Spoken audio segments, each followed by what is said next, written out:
It makes me think a lot because this guy, Pastor Mark Phillips, is just he's not successful at anything going on here.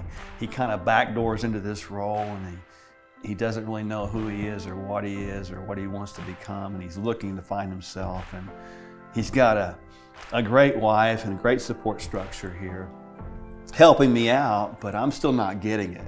And then we end up meeting, Mr. Used Car Salesman over here, and I'm just cracking up that I can't even believe I've fallen into this trap again.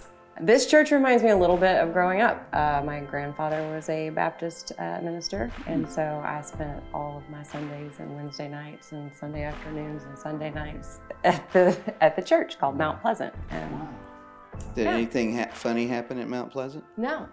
She said it was a Baptist church. Not to make a sound, sit still in the pews. No. I think the most excitement I had was every once in a while my grandmother would give me a piece of paper and a pen to draw with.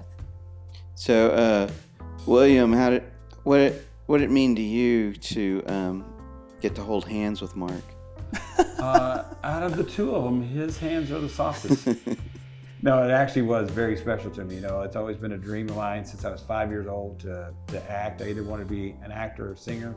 And it's kind of hard sometimes to be an actor in Texas, trying to do Shakespeare in the 7th grade, Oh, Romeo, Romeo, wherefore art thou, Romeo? I'm over her. I'm wearing tights and I'm disappointing my daddy. So this is a dream come true. And there you go, Dad, suck it. The first church of the lotto. Kind of think of it like a high stakes bingo night every Sunday. Every Sunday. But so if you had to look at yourselves like a comedy duo, who out there you think, we've seen so many great ones in the past, who would you compare yourselves to? I'll like a really low rent version of John Candy and Steve Martin from Planes, Trains, and Automobiles. You're just trying to get home. You're trying to piece your life back together, and then Jesus comes in going, how about a detour? But it's actually the detour that you need in your life. Wow. How do I like playing Laz? Yeah. In the nicest way possible. It's kind of funny playing just a loser. Like, it's very like relaxing, just going in and being like, oh, okay, this guy has no like smoothness to him, so I don't have to try to be like, I'm smooth and suave. I just have a nervous laugh that I do every time I see a girl or something like that. So playing Jesus, and even after you are finished with this project, do you feel any more pressure to be different in your life? Well, that was the scary part. I'm like, I don't, who in the right mind thinks, yeah, I can be this character and uphold all the values, So there was, especially in the early going, we were shooting scenes outside where I'm like, if I get struck by lightning, is that a sign that like this shouldn't be, But yeah, I think the main thing I took away from playing Jesus is that he was this great person, but he's like also a regular guy. Hopefully, if anything, it maybe taught me a little more patience, because I think that's what Jesus in this movie has with Laz, is he's such a wreck in the early going. He has patience throughout to watch him change, and he doesn't force him to change. He kind of does it subtly, and maybe having that kind of patience with other people in my life is a good lesson to take away from it.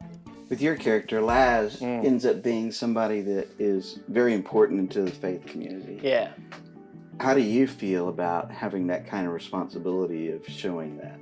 A lot of times people who have the biggest impact are the people who've had the lowest lows and who come from just like really poor situations. So just to show someone just like human in every aspect, like they have their faults, they have their weird quirks or whatever, but just showing him as a human being and where he comes from and where he finally gets to at the very end, I feel like was kind of an important journey, needing to show it. So don't be like Laz at the beginning, be like Laz at the end.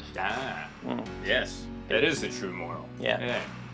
I do think if families can watch good content together and laugh and open up conversation about the big topics in the world and question their faith at the same time, I think it is actually a very powerful tool. At the end of the movie, you're going to laugh a lot. You better be prepared to laugh a lot. It's really, really funny, but it has a great story to it. So it's all about being better because you've had an encounter with Jesus, and that's the bottom line. So I think you're going to be rewarded here, and you're going to be satisfied and happy, and just very glad that you took part in this movie.